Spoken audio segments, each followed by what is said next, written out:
Hello, everyone. Greetings for the day. I hope you're all doing very well. So, this is Divya.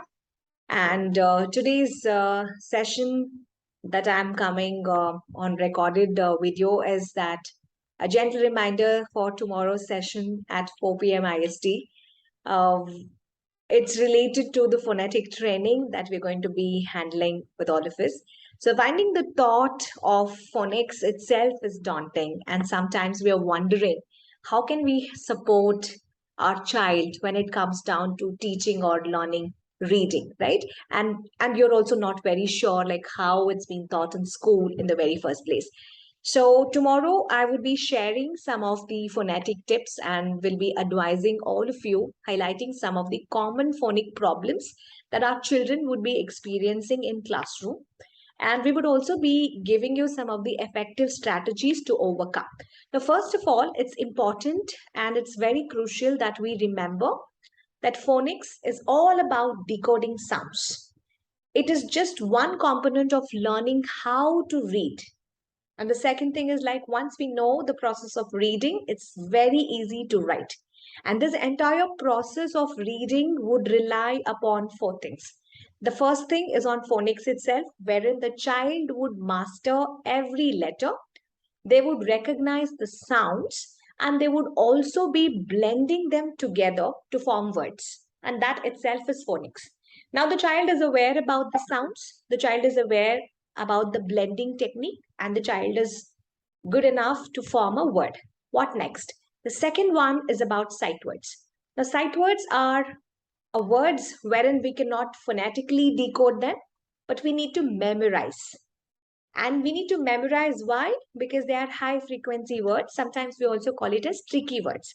And we got to memorize this by sight. So it's like by hearting all of that. So we are done with phonics, wherein we do purely with sounds. Second is sight words, wherein we memorize the high frequency words. The third thing is about context. Now, what is context? Now, context is nothing but a piece of writing. So the child will have to understand what that context is and what is that writing, what is that sentence is all about, right?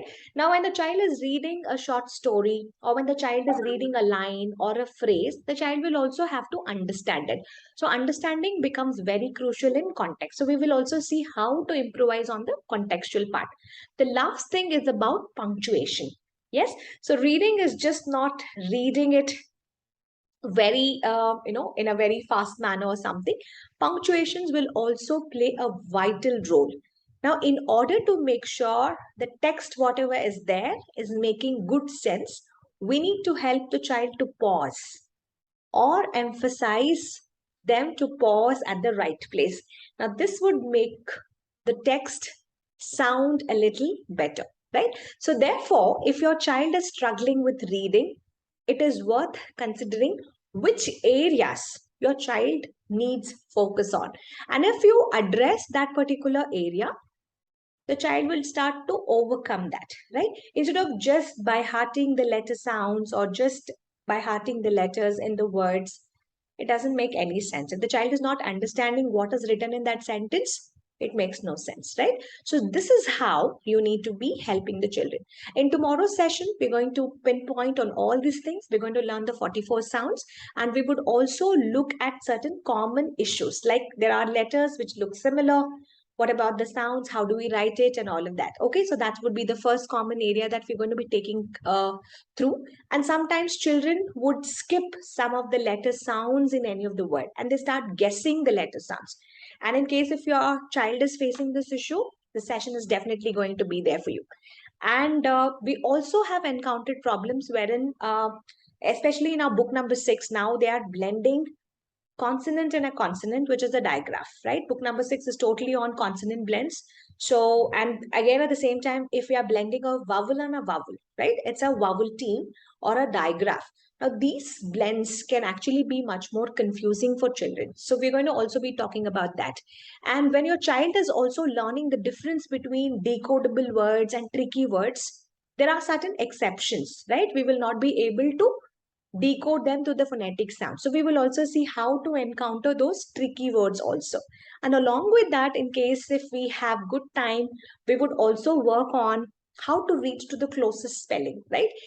So we will see, like, how children would be able to spell the words better, writing the words better.